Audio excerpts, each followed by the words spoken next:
La tragedia de dos novias muertas, 1874, Coahuila, se casaron muertas. Bienvenido a este espacio donde la historia guarda silencio y los registros oficiales dejan más preguntas que respuestas. Antes de comenzar, te invito a escribir en los comentarios desde qué lugar nos estás escuchando y si este relato te encuentra de día o en plena noche. Nos interesa saber hasta dónde llegan estas historias y en qué momento del tiempo vuelven a cobrar vida. En este canal exploramos casos reales, desapariciones y misterios ocurridos en distintas ciudades de México, relatos que fueron ocultados, ignorados o simplemente olvidados con los años. Si te atraen las historias oscuras basadas en hechos reales y quieres seguir descubriendo estos archivos silenciados, suscríbete al canal y activa la campana para no perderte ninguno de nuestros relatos. Ahora sí, acompáñanos en esta historia. La tragedia de dos novias muertas, 1874, Coahuila. Capítulo 1. La ceremonia de los muertos. En la ciudad de Saltillo, estado de Coahuila, en el día 15 de septiembre de 1874, se celebró una ceremonia matrimonial que permanece como uno de los eventos más grotescos y perturbadores en la historia de México. Dos novias se pararon frente al altar de la Catedral de Santiago, vestidas en trajes de novia elaborados, con ramos de flores blancas en sus manos, esperando unirse en matrimonio con los hombres que sus familias habían elegido para ellas, excepto que las novias estaban muertas, no desmayadas, no dormidas, sino muertas.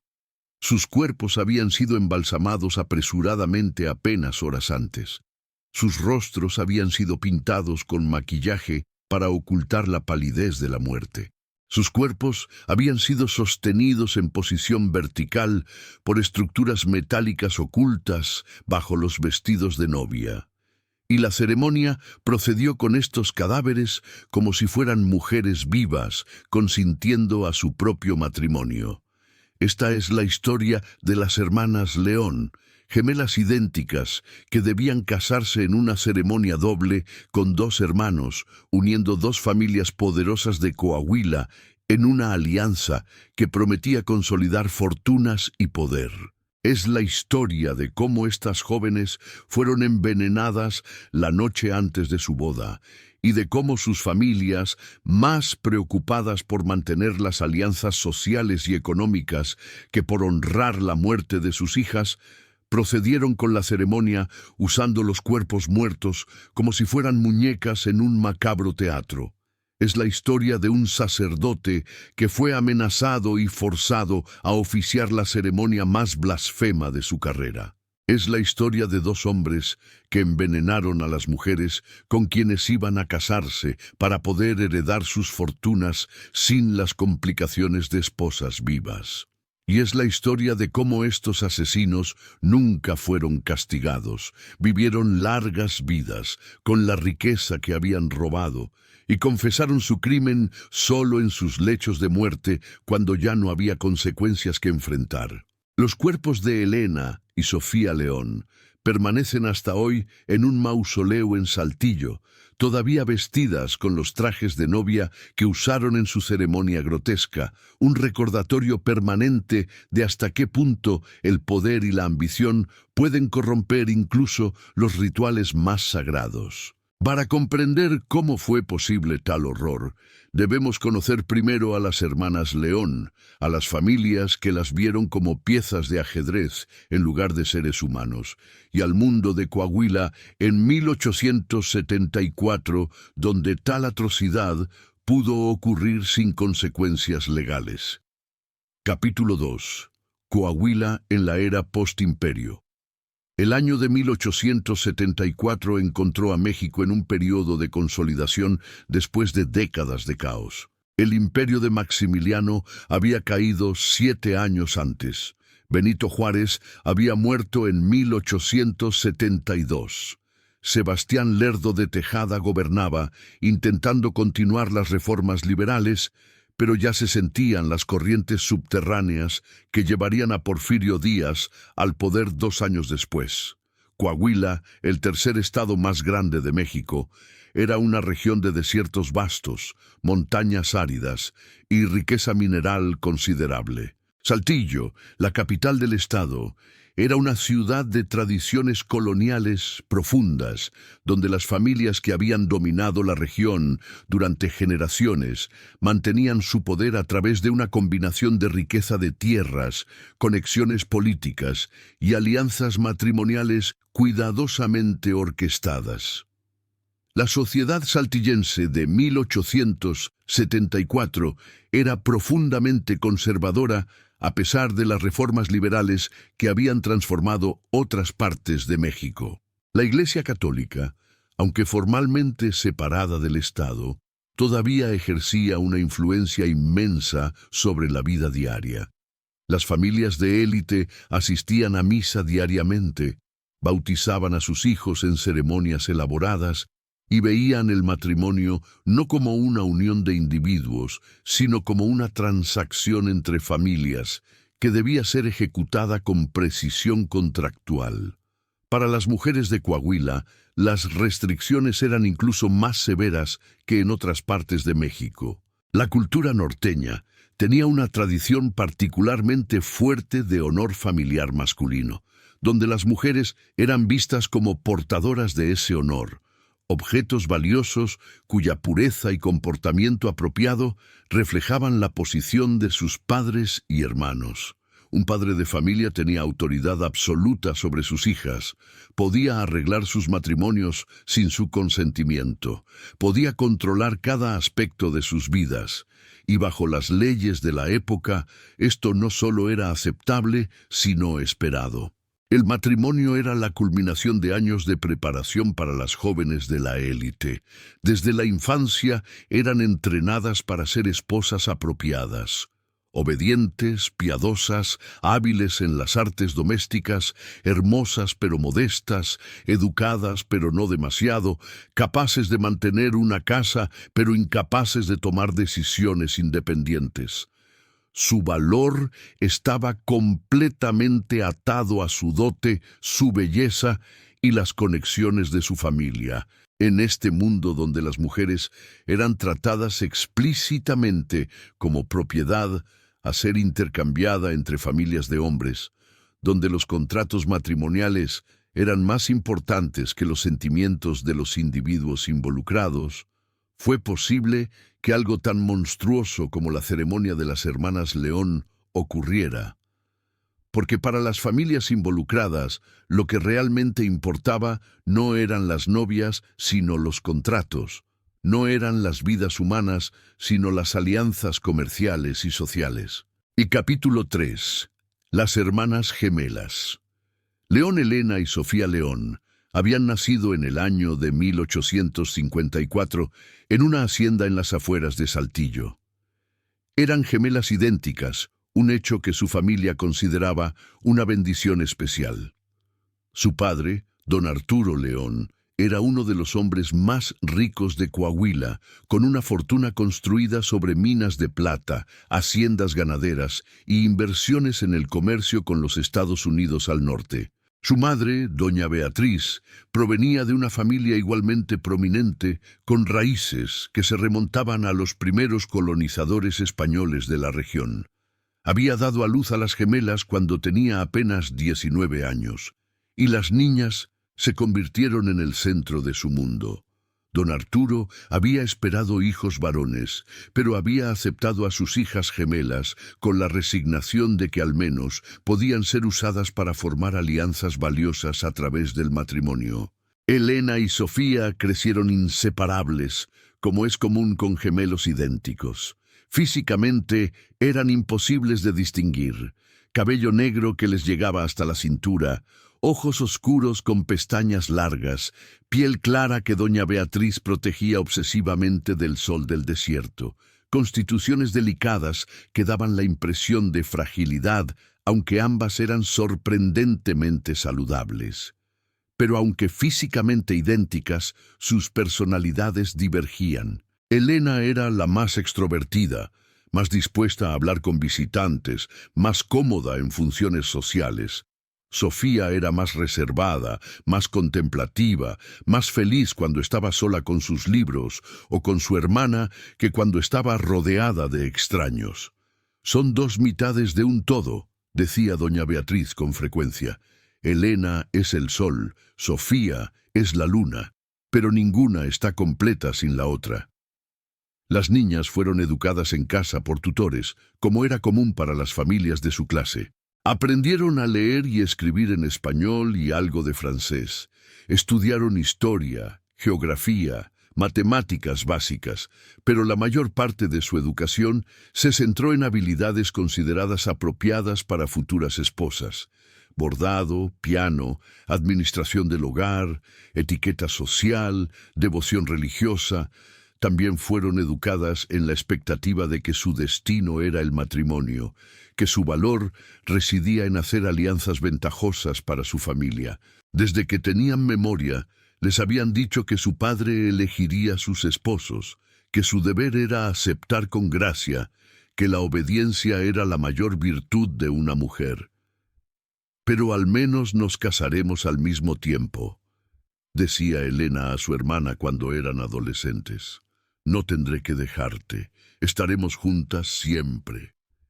«¿Crees que papá lo permitirá?», preguntaba Sofía. «¿Encontrará esposos apropiados para ambas al mismo tiempo?». «Debe hacerlo», respondía Elena con la confianza de alguien que no entendía completamente cuán poco control tenían sobre sus propios destinos. «Somos gemelas. Sería cruel separarnos». Don Arturo, aunque era un hombre duro en los negocios, amaba genuinamente a sus hijas de su propia manera limitada, y había decidido que, si era posible, las casaría al mismo tiempo para que pudieran permanecer cerca una de la otra. Comenzó a buscar opciones apropiadas cuando las gemelas tenían 16 años. Lo que encontró fue la familia Morales, 2 hermanos de edades apropiadas, de una familia con riqueza comparable, con reputaciones aparentemente impecables.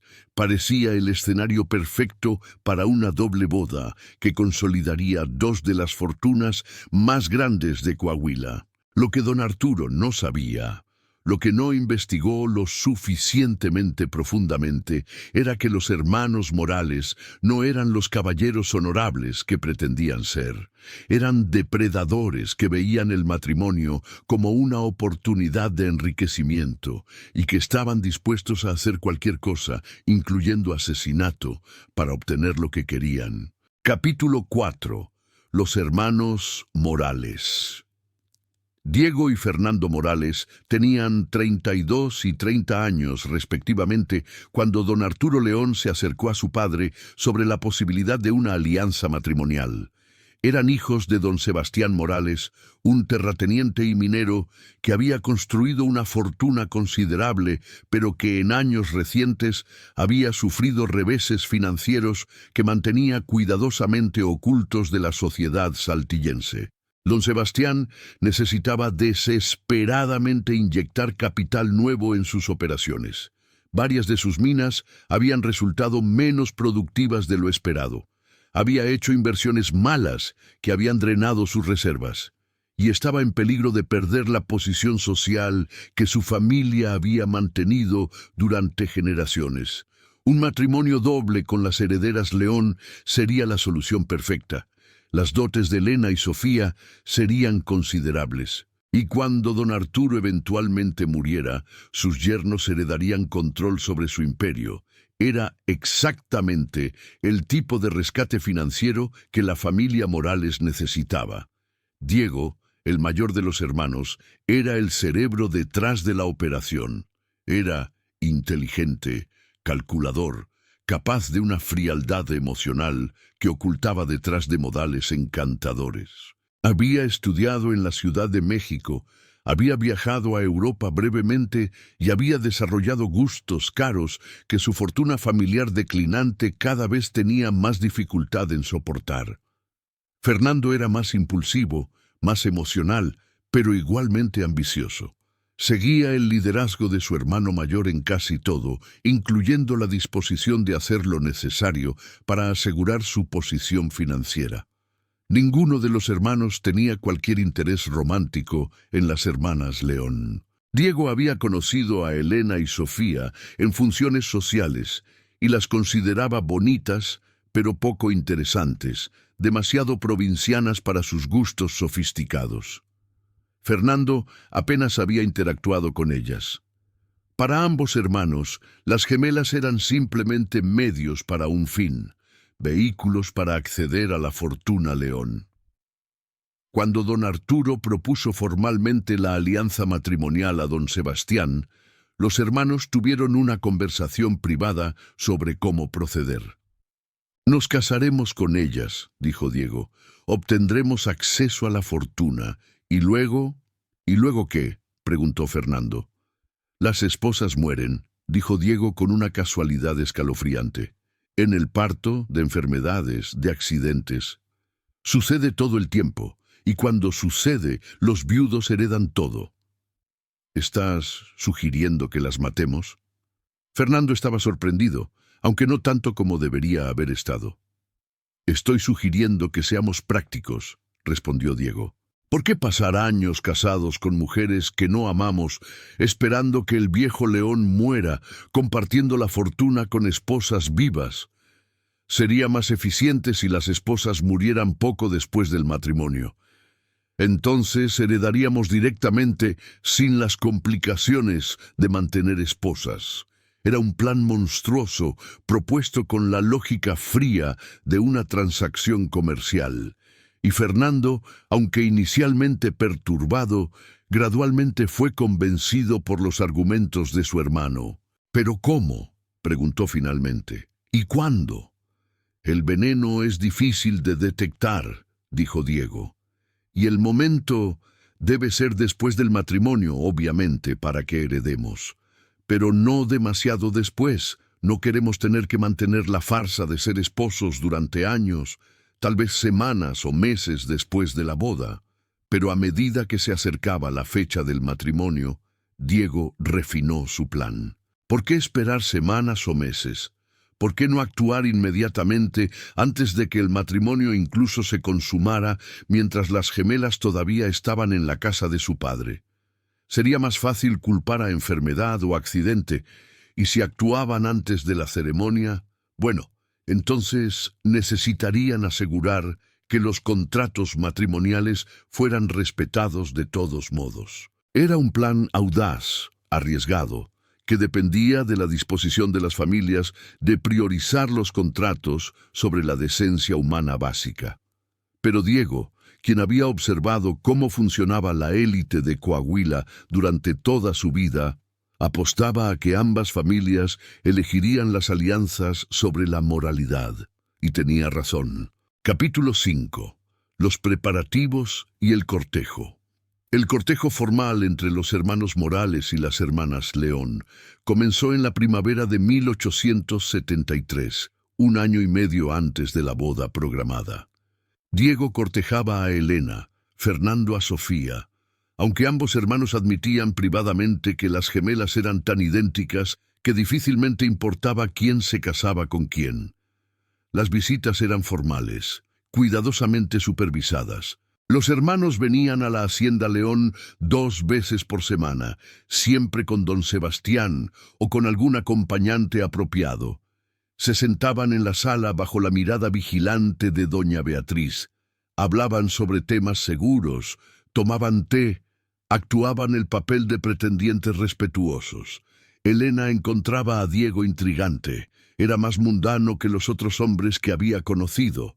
Hablaba de ciudades que ella nunca había visitado, de libros que ella nunca había leído. Su atención la halagaba, aunque había algo en su sonrisa que nunca parecía alcanzar sus ojos. Sofía era más cautelosa con Fernando. Él era agradable suficientemente, pero parecía inquieto durante sus visitas, como si prefiriera estar en otro lugar. Sofía mencionó sus reservas a su hermana una noche. «No sé si realmente le agrado a Fernando», dijo. «A veces me mira como si estuviera calculando algo en lugar de conocerme». Probablemente solo está nervioso, respondió Elena. No todos los hombres son naturalmente románticos. Dale tiempo. Pero Sofía no podía sacudirse la sensación de que algo estaba mal. Era una intuición que no podía articular, basada en nada más que una incomodidad persistente en presencia de los hermanos Morales. Intentó expresar estas preocupaciones a sus padres. «Padre, ¿estás seguro de que los hermanos Morales son apropiados?», preguntó una tarde. «Siento que... no sé. Algo no me parece correcto». Don Arturo desestimó sus preocupaciones. «Son de buena familia. Tienen educación y posición. ¿Qué más podría querer? Tal vez que realmente se preocupen por nosotras», murmuró Sofía, aunque no lo suficientemente alto como para que su padre lo escuchara. El compromiso fue anunciado formalmente en octubre de 1873. La boda doble se programó para septiembre de 1874, dando casi un año para preparativos elaborados que reflejarían la importancia de la unión de dos familias tan prominentes. Durante los meses siguientes, las vidas de Elena y Sofía se convirtieron en un torbellino de preparativos. Había vestidos de novia que diseñar y confeccionar, un proceso que tomó meses de trabajo de las mejores modistas de Saltillo. Había menús que planear para el banquete que seguiría la ceremonia. Había invitaciones que enviar a familias prominentes de todo Coahuila y estados vecinos. Había arreglos florales, música, decoración de la catedral, todos los detalles elaborados que se esperaban de una boda de la élite. Y durante todo este tiempo, Diego y Fernando continuaban sus visitas, continuaban actuando el papel de novios devotos, mientras privadamente planeaban el asesinato de las mujeres con quienes supuestamente estaban comprometidos. «Necesitamos un plan específico», dijo Diego a su hermano unos meses antes de la boda. «El momento debe ser perfecto y debe parecer natural, no sospechoso. ¿Qué sugieres?» «La noche antes de la boda», respondió Diego. «Tradicionalmente, las familias se reúnen para una cena la noche anterior. Será fácil poner veneno en las copas de las gemelas. Para el momento en que los síntomas se manifiesten, estaremos de vuelta en nuestra propia casa. Y para la mañana... «Estarán muertas», completó Fernando. «Pero eso arruina la boda. No heredaremos nada si no estamos casados». Diego sonrió con una expresión que no contenía humor. «Ahí es donde las cosas se ponen interesantes. Apostaré a que si las gemelas mueren la noche antes de la boda, don Arturo no querrá perder la alianza con nuestra familia. Los contratos ya están firmados. Las inversiones ya están acordadas. Si sugerimos que la ceremonia puede proceder de todos modos con los cuerpos...» «Eso es grotesco», dijo Fernando, aunque su tono era más de fascinación que de repulsión. «Es práctico», respondió Diego. «Los matrimonios son contratos legales. Si las familias están de acuerdo, si el sacerdote puede ser persuadido o forzado, entonces los contratos son válidos. Nos convertimos en viudos inmediatamente, heredamos todo, y nunca tenemos que lidiar con las complicaciones de esposas vivas». Era un plan monstruoso en su audacia, pero Diego, quien había pasado su vida observando cómo funcionaba el poder en Coahuila, creía que funcionaría, y estaba dispuesto a apostar las vidas de dos mujeres inocentes en esa creencia. Capítulo 6. La cena del veneno. La noche del 14 de septiembre de 1874, la familia León organizó una cena en su hacienda para las familias que se unirían al día siguiente. Estaban presentes don Arturo y doña Beatriz, las gemelas Elena y Sofía, los hermanos Diego y Fernando Morales, don Sebastián Morales, varios familiares cercanos de ambos lados y algunos amigos íntimos. Era una ocasión festiva en la superficie. Se sirvió comida elaborada. Se abrieron botellas de vino caro. Los invitados brindaron por la felicidad futura de las dos parejas. Elena y Sofía, vestidas en trajes elegantes que anticipaban la magnificencia de sus vestidos de novia del día siguiente, aceptaban felicitaciones con sonrisas apropiadas. Pero Sofía todavía sentía esa inquietud que la había perseguido durante todo el cortejo. Observaba a Fernando cuando él no se daba cuenta, intentando discernir qué era exactamente lo que la hacía desconfiar. Y ocasionalmente captaba intercambios de miradas entre Diego y Fernando que parecían cargados de significado que no podía interpretar. La cena progresó a través de múltiples platos. Y luego llegó el momento del brindis final, cuando se sirvió champán importado de Francia, una extravagancia que don Arturo había reservado específicamente para esta ocasión. Diego y Fernando habían traído el champán ellos mismos como regalo, insistiendo en que querían contribuir algo especial a la celebración. Las botellas habían sido abiertas en presencia de todos, pero lo que nadie vio fue el momento cuando Diego, mientras servía las copas de Elena y Sofía, añadió unas gotas de un líquido claro de un frasquito pequeño que llevaba escondido en su bolsillo.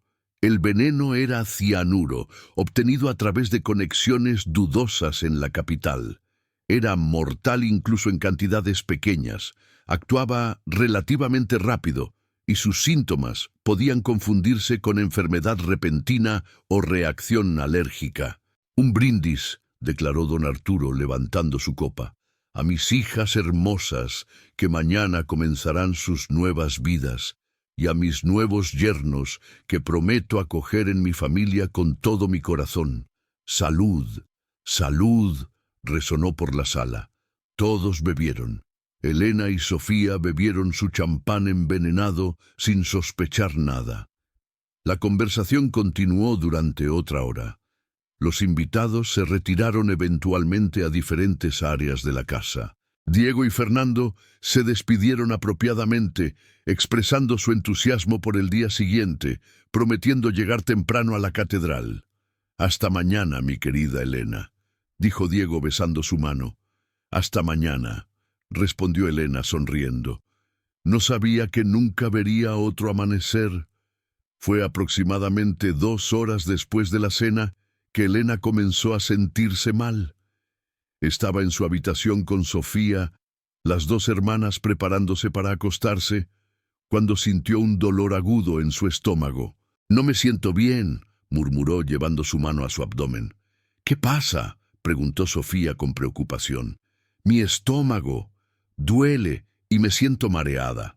Y entonces Sofía también comenzó a sentir los síntomas: náusea repentina e intensa, dolor de estómago, dificultad para respirar. «Yo también», jadeó. «Algo está mal, necesitamos ayuda». Elena intentó caminar hacia la puerta para llamar a los sirvientes, pero sus piernas cedieron. Cayó al suelo, convulsionando. Sofía intentó llegar a su hermana, pero también colapsó, su cuerpo sacudiéndose con espasmos que no podía controlar. Lograron gritar, sonidos estrangulados que alertaron a una sirvienta que pasaba. La mujer entró corriendo a la habitación y encontró a ambas hermanas en el suelo, claramente en agonía. «¡Ayuda!», gritó la sirvienta. «Las señoritas están enfermas».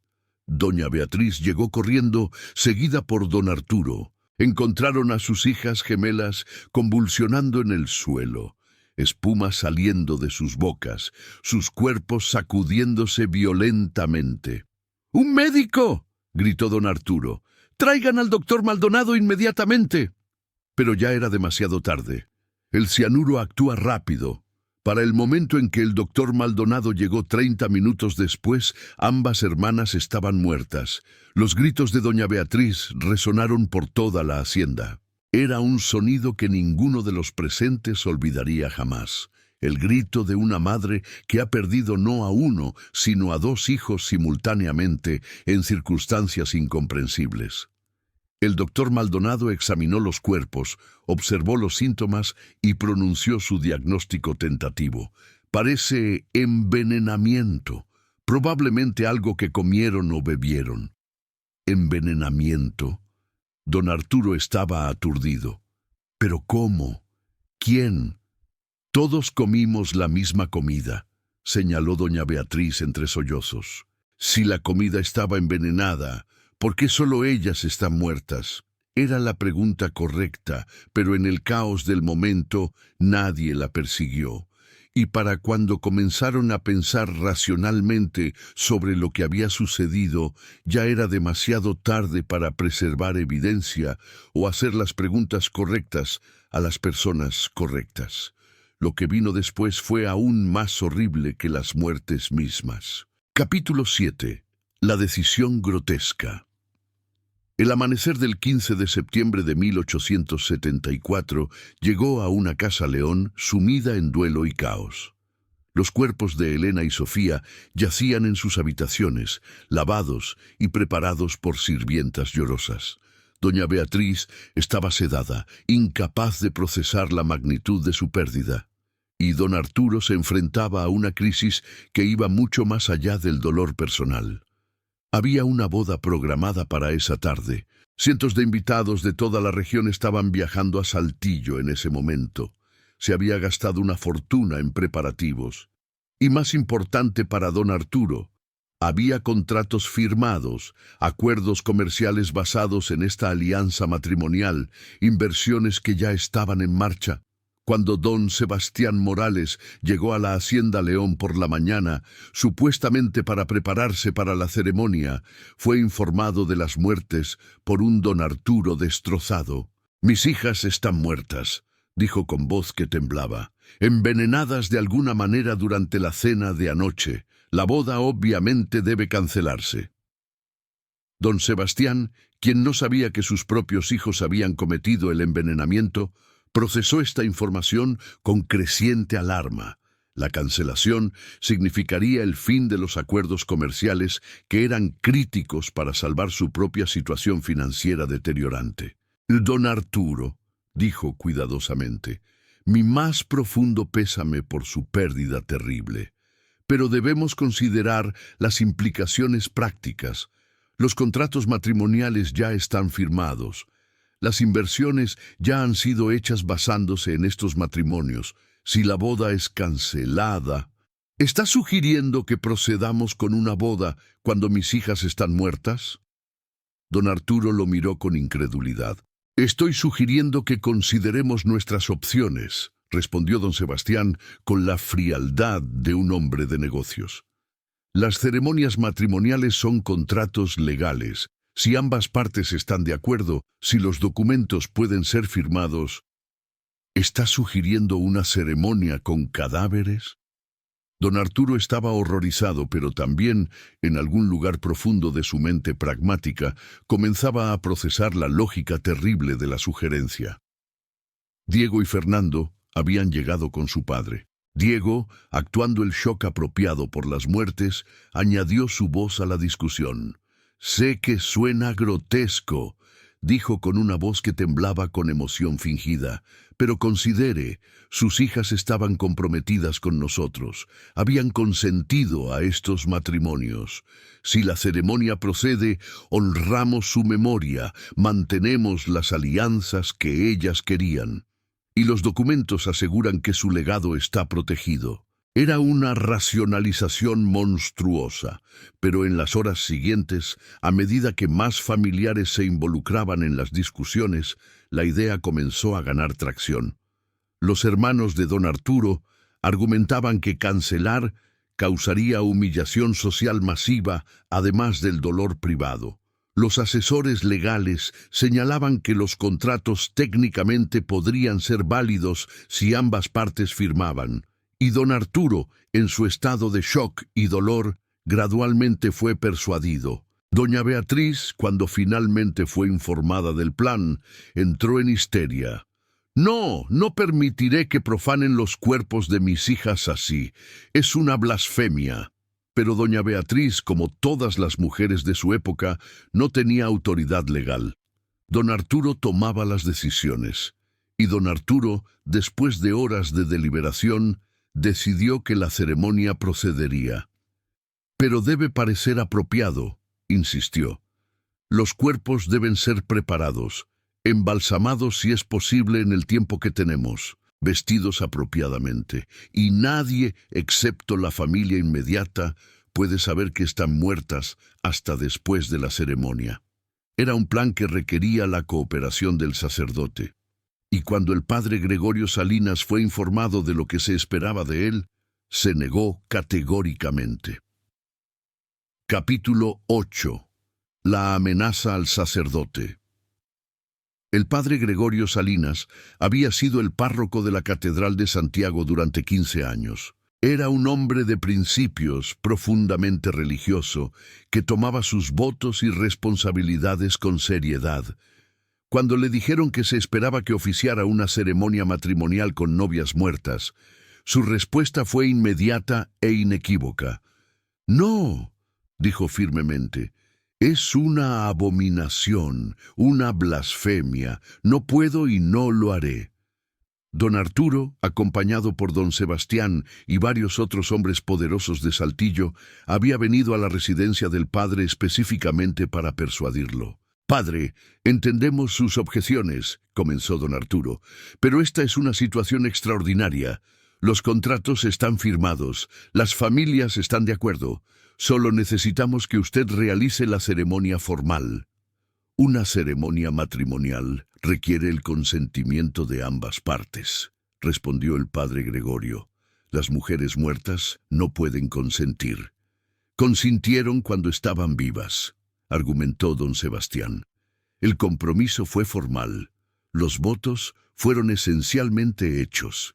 «Eso no es cómo funciona el sacramento del matrimonio», dijo el padre con creciente indignación. «Esto es una perversión de un rito sagrado. No participaré». Fue entonces cuando el tono de la conversación cambió. Don Arturo, desesperado y actuando desde dolor y presión financiera, comenzó a hacer no peticiones sino amenazas. «Padre, usted depende del patrocinio de las familias de esta ciudad», dijo con voz fría. «Mi familia, la familia Morales, otras familias que están involucradas en esta alianza, proporcionamos una porción significativa del financiamiento para su catedral, para sus obras de caridad, para su propio sustento. ¿Me está amenazando?». El padre Gregorio se puso de pie, su rostro enrojeciendo de ira. «Estoy declarando hechos», respondió don Arturo. «Si se niega a ayudarnos en esta crisis, si hace de esta situación un escándalo público, habrá consecuencias. Podríamos comenzar a asistir a otras iglesias. Nuestras donaciones podrían ir a otra parte, y podríamos hacer conocidos ciertos indiscreciones menores que hemos observado en su administración de fondos de la iglesia». Era chantaje puro, mezclado con amenazas veladas. El padre Gregorio sabía que estas familias tenían el poder de destruir su carrera, de hacerlo transferir a alguna parroquia remota en el desierto, o peor. «Si hago esto», dijo finalmente con voz quebrada, «mi alma está en peligro. Estaré participando en una profanación». «O estará ayudando a dos familias en crisis a mantener su honor», respondió don Arturo, reenmarcando la situación en términos que permitían al sacerdote racionalizar su cooperación. La discusión continuó durante horas. Eventualmente, bajo la presión combinada de amenazas veladas, argumentos sobre el mayor bien y agotamiento puro, el padre Gregorio cedió. «Lo haré», dijo finalmente, su voz apenas un susurro. «Que Dios me perdone, lo haré». Y así, todos los elementos estaban en lugar para la ceremonia más grotesca en la historia de Saltillo. Capítulo 9. Los preparativos macabros. Las horas entre el amanecer y la ceremonia programada para las 5 de la tarde fueron un torbellino de actividad macabra. Los cuerpos de Elena y Sofía fueron llevados a un embalsamador local, quien trabajó frenéticamente para preservarlos lo suficiente como para que duraran la ceremonia sin descomposición obvia. El proceso de embalsamamiento en 1874 Era mucho más primitivo que los métodos modernos. Involucraba drenar sangre e inyectar soluciones preservativas en las arterias principales. No era perfecto, especialmente cuando se hacía apresuradamente, pero era suficiente para retrasar la descomposición por algunas horas. Los cuerpos fueron vestidos en los trajes de novia elaborados que habían sido confeccionados durante meses. El satén blanco, el encaje delicado, las perlas bordadas, todo diseñado para celebrar vida y amor, ahora adornaba cadáveres. El cabello de las gemelas fue peinado cuidadosamente. El maquillaje fue aplicado generosamente para dar color a rostros que la muerte había dejado pálidos. Y lo más inquietante, estructuras metálicas fueron instaladas bajo los vestidos para mantener los cuerpos en posición vertical. Dispositivos que normalmente se usaban para fotografías post-mortem, pero que aquí servirían para crear la ilusión de novias vivas durante la ceremonia. Doña Beatriz se negó a participar en estos preparativos. Permaneció en su habitación, sedada, llorando por sus hijas y por la profanación que su esposo estaba permitiendo. Cuando los invitados comenzaron a llegar a la catedral por la tarde, no tenían idea de lo que estaba a punto de presenciar. Habían escuchado rumores vagos de que había habido alguna complicación, pero se les había dicho que la ceremonia procedería según lo planeado. La catedral fue decorada elaboradamente con flores blancas, velas y lazos de satén. La música nupcial fue preparada. Todo tenía la apariencia de una boda normal, excepto por la tensión palpable entre los miembros de familia que sabían la verdad. Diego y Fernando llegaron vestidos impecablemente en trajes negros. Para observadores casuales, parecían simplemente novios nerviosos. Solo aquellos que los conocían bien podrían haber detectado la anticipación casi frenética en sus ojos, la realización de que su plan grotesco estaba realmente sucediendo. Los cuerpos de Elena y Sofía fueron transportados a la catedral en carruajes cerrados.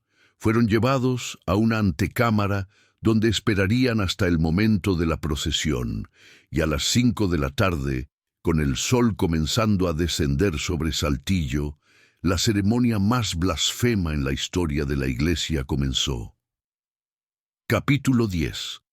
La ceremonia de cadáveres. La música nupcial comenzó. Los invitados se pusieron de pie, volviéndose hacia la entrada de la catedral para ver a las novias. Lo que vieron fue una procesión que parecía normal en la superficie, pero que estaba profundamente equivocada, de maneras que la mayoría no podía identificar inmediatamente. Elena y Sofía eran llevadas del brazo por sus tíos, uno a cada lado, caminando lentamente por el pasillo. Pero su caminar era demasiado rígido, demasiado mecánico. Sus rostros estaban inmóviles, sin expresión. No miraban a los invitados, no sonreían, no mostraban ninguna emoción. Los tíos que las sostenían básicamente las arrastraban, soportando casi todo su peso, mientras los dispositivos metálicos bajo sus vestidos mantenían sus cuerpos en posición vertical. Algunos invitados comenzaron a murmurar. ¿Por qué se ven tan extrañas? ¿Están enfermas? Algo está mal. Pero la procesión continuó. Las hermanas fueron llevadas al altar donde Diego y Fernando esperaban. El padre Gregorio estaba allí, su rostro una máscara de miseria apenas contenida, preparado para cometer el acto que sabía condenaría su alma. Cuando las novias fueron posicionadas frente a sus novios, fue obvio para cualquiera mirando de cerca que algo estaba terriblemente mal. Los ojos de Elena y Sofía estaban abiertos pero vacíos, sin vida. Sus cuerpos estaban completamente inmóviles, no respiraban visiblemente. «Están muertas», susurró alguien en los bancos delanteros. «Dios mío, están muertas». El murmullo se extendió por la catedral. Los invitados comenzaron a ponerse de pie, a moverse hacia el pasillo, algunos con horror, otros con curiosidad morbosa. Don Arturo se puso de pie desde su asiento. «La ceremonia continuará», declaró con voz que no permitía argumento. «Mis hijas han fallecido, es verdad, pero habían consentido a estos matrimonios. Sus votos serán honrados». Hubo gritos de algunos invitados. Otros se persignaron repetidamente. Varios salieron corriendo de la catedral, incapaces de presenciar tal blasfemia, pero la mayoría permaneció, paralizados por una mezcla de horror y fascinación.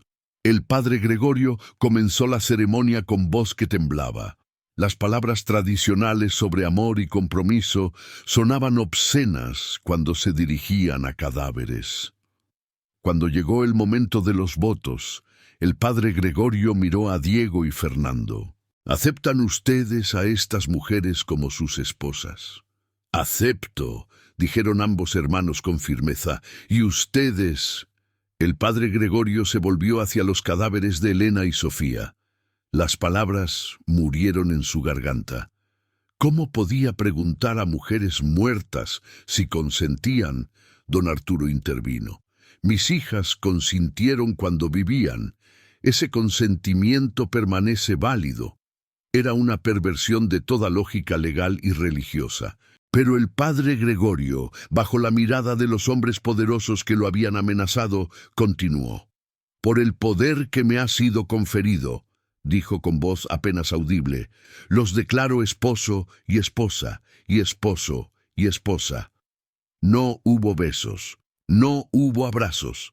Los hermanos Morales simplemente tomaron las manos sin vida de sus esposas mientras los invitados observaban en silencio aturdido. Los documentos matrimoniales fueron traídos. Diego y Fernando firmaron. Y luego, en un acto final de profanación, las manos de los cadáveres de Elena y Sofía fueron guiadas por sus tíos para hacer marcas en los documentos, simulacros de firmas que legalmente no tenían validez, pero que estas familias decidieron reconocer de todos modos. La ceremonia concluyó. No hubo celebración después. Los invitados se dispersaron rápidamente, algunos en disgusto, otros simplemente queriendo escapar del horror de lo que habían presenciado. Y Diego y Fernando Morales se convirtieron en viudos sin haber sido esposos por un solo día, herederos de fortunas que habían obtenido a través de asesinato y profanación. Capítulo 11. El secreto y la confesión. En los días siguientes a la ceremonia grotesca, Saltillo vibraba con escándalo. Todo el mundo hablaba de la boda de las hermanas muertas. Algunos condenaban a las familias León y Morales como monstruos dispuestos a profanar los muertos por dinero. Otros, especialmente aquellos de la élite que entendían las presiones de mantener alianzas y contratos, ofrecían defensas cínicas. Hubo llamados a investigar las muertes de Elena y Sofía. Varios testigos de la cena señalaban que solo las gemelas habían muerto, sugiriendo veneno dirigido en lugar de enfermedad. Pero las familias León y Morales usaron su influencia para sofocar cualquier investigación seria. El doctor Maldonado, quien había examinado los cuerpos, fue persuadido o sobornado a modificar su diagnóstico original. En lugar de envenenamiento, ahora hablaba vagamente de enfermedad repentina, quizás una reacción alérgica a algo en la comida. Los cuerpos de Elena y Sofía, todavía vestidas en sus trajes de novia, fueron colocados en ataúdes de cristal y enterrados en un mausoleo elaborado que don Arturo construyó en el cementerio de Saltillo. Era un monumento a su culpa tanto como a su dolor, una estructura de mármol y cristal que permitía a los visitantes ver los cuerpos preservados de las gemelas. «Al menos están juntas», decía don Arturo cuando visitaba el mausoleo, «como siempre quisieron estar». Era una racionalización patética que no ocultaba la verdad. Había sacrificado la dignidad de sus hijas muertas por contratos comerciales. Doña Beatriz nunca perdonó a su esposo. Vivió otros 20 años, pero pasó la mayor parte de ese tiempo en reclusión, visitando el mausoleo diariamente, llorando por las hijas que había perdido y por la profanación que habían sufrido. Murió en 1894, y algunos decían que fue de un corazón roto que nunca había sanado. Diego y Fernando Morales heredaron fortunas considerables. Los documentos matrimoniales, aunque de validez legal cuestionable, fueron reconocidos por las familias involucradas. Las propiedades, inversiones y dotes de las gemelas León pasaron a los hermanos Morales. Vivieron vidas de riqueza considerable. Diego nunca se casó de nuevo. Fernando se casó una vez más años después, pero no tuvo hijos. Ambos continuaron en la sociedad de Saltillo como si nada extraordinario hubiera sucedido, aunque algunos los evitaban, susurrando sobre la boda macabra y las muertes sospechosas. El secreto del envenenamiento deliberado fue guardado durante décadas. Las únicas personas que sabían la verdad completa eran Diego y Fernando, y mantuvieron ese secreto hasta el final de sus vidas. Diego murió primero, en 1910, a la edad de 68. Sus últimas palabras fueron reportadas como «Valió la pena, todo valió la pena». Fernando vivió hasta 1920, y fue Fernando quien, en su lecho de muerte, finalmente confesó. Un sacerdote había venido a administrar los últimos sacramentos. Fernando, consciente de que estaba muriendo, consciente de que pronto enfrentaría juicio divino si las enseñanzas de su infancia eran verdaderas, decidió confesar. «Padre», dijo con voz débil, «tengo algo que he cargado durante 46 años, algo que debo decir antes de morir».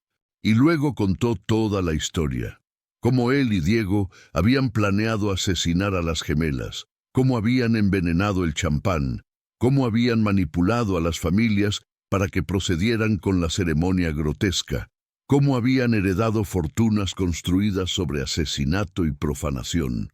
«Lo hicimos por el dinero», confesó, «solo por el dinero. Elena y Sofía eran inocentes, no nos habían hecho daño. Y las matamos, las profanamos, usamos sus cuerpos muertos como herramientas para nuestro enriquecimiento». El sacerdote, horrorizado, preguntó, «¿Diego también participó en el envenenamiento?» «Fue su idea», respondió Fernando. «Él planeó todo. Yo simplemente seguí. Pero eso no me excusa, soy igualmente culpable». «¿Por qué confesarme esto ahora?», preguntó el sacerdote. «Porque estoy muriendo», dijo Fernando simplemente, «y tengo miedo. Miedo de lo que me espera después. Si hay un infierno, sé que iré allí, pero necesitaba que alguien supiera la verdad antes de morir». El sacerdote, obligado por el secreto de confesión, no podía revelar lo que Fernando había dicho a las autoridades. Pero años después, cerca del final de su propia vida, escribió un relato de la confesión en sus memorias personales. Esas memorias fueron descubiertas décadas más tarde y publicadas, revelando finalmente la verdad completa sobre las muertes de Elena y Sofía León. Para entonces, todos los involucrados estaban muertos. No había justicia que buscar, no había castigo que administrar. Solo había el conocimiento terrible de lo que había sucedido, de cómo dos vidas jóvenes habían sido destruidas por la avaricia, y de cómo la profanación de sus cuerpos había sido permitida por familias más preocupadas por contratos que por decencia humana. Epílogo: el mausoleo y la memoria. El mausoleo de las hermanas León todavía existe en Saltillo. Es un lugar extraño y inquietante, visitado por turistas morbosos y por aquellos fascinados por las historias oscuras de la historia mexicana. Los cuerpos de Elena y Sofía permanecen visibles en sus ataúdes de cristal, todavía vestidas con los trajes de novia que usaron en su ceremonia grotesca. El embalsamamiento, aunque primitivo, fue lo suficientemente efectivo como para preservar sus formas generales. Ahora parecen muñecas antiguas más que personas, sus rostros oscurecidos por tiempo, sus vestidos amarillentos, pero todavía reconocibles. Hay una placa en el mausoleo que da fechas básicas de nacimiento y muerte, pero no menciona las circunstancias. No habla del envenenamiento, de la ceremonia con cadáveres, de los asesinos que heredaron sus fortunas. Solo dice, Elena y Sofía León, hermanas gemelas, juntas en vida y en muerte. Es un epitafio que oculta más de lo que revela. La historia de las hermanas León se ha convertido en una leyenda oscura en Coahuila, contada y recontada con variaciones. Algunos dicen que los fantasmas de las gemelas rondan el mausoleo, buscando justicia que nunca recibieron en vida. Otros afirman que la catedral donde se realizó la ceremonia está maldita, que el padre Gregorio nunca encontró paz después de su participación en la profanación. Lo que es verificable es que el caso representa uno de los ejemplos más extremos en la historia mexicana de cómo el poder y la riqueza pueden corromper incluso los rituales más sagrados, cómo las vidas humanas pueden ser tratadas como mercancías en transacciones comerciales y cómo el sistema legal puede fallar completamente cuando aquellos con poder deciden que sus intereses están por encima de la justicia. El caso también plantea preguntas perturbadoras sobre la naturaleza del matrimonio y el consentimiento. ¿Pueden los muertos ser casados? ¿Es válido un contrato matrimonial firmado por cadáveres o por personas actuando en su nombre después de la muerte? Las familias León y Morales argumentaron que sí. Las leyes de la época eran lo suficientemente vagas como para permitir esta interpretación si todas las partes con poder estaban de acuerdo. Pero moralmente, la respuesta es clara. Lo que sucedió en esa catedral de Saltillo fue una abominación, una profanación de los muertos motivada puramente por avaricia. La confesión de Fernando en su lecho de muerte, revelada décadas después, confirmó lo que muchos habían sospechado, pero no podían probar, que Elena y Sofía fueron asesinadas deliberadamente por los hombres que supuestamente las amaban, que sus cuerpos fueron usados como herramientas en un fraude elaborado y que los perpetradores vivieron largas vidas enriquecidas por su crimen. No hubo justicia para las hermanas León. Los hombres que las mataron nunca enfrentaron consecuencias legales. Las familias que permitieron la profanación de sus cuerpos nunca fueron castigadas. El sacerdote que participó en la ceremonia blasfema vivió con culpa, pero no con castigo oficial. Todo lo que queda es la memoria, preservada en el mausoleo extraño donde dos mujeres jóvenes yacen eternamente vestidas como novias, testamento permanente a una época cuando las vidas de las mujeres valían menos que los contratos comerciales, cuando el poder podía corromper incluso los ritos sagrados y cuando el asesinato podía ser no solo cometido, sino recompensado si uno tenía suficiente influencia. Descansen en paz, Elena y Sofía León. Fueron asesinadas por hombres que las vieron como medios para obtener riqueza. Fueron profanadas por familias que valoraban alianzas sobre dignidad. Y fueron olvidadas por un sistema legal que protegía a los poderosos en lugar de a los inocentes. Que su historia sea recordada no como la leyenda romántica oscura que a veces se cuenta, sino como lo que realmente fue, un crimen brutal seguido por una profanación aún más brutal. Todo motivado por la avaricia más pura y permitido por una sociedad que valoraba el dinero sobre la humanidad básica, y que sirva como recordatorio de que la justicia negada, especialmente la justicia negada a los más vulnerables, es una mancha que permanece a través de generaciones, imposible de lavar sin importar cuánto tiempo pase. Si esta historia te ha conmovido, si te ha hecho reflexionar sobre la naturaleza del poder, la avaricia, y hasta qué punto las personas están dispuestas a ir por riqueza, te invito a que dejes un me gusta en el video y te suscribas al canal para más historias de crímenes históricos que revelan las profundidades de la maldad humana y las fallas de sistemas que fallaron en proteger a los vulnerables.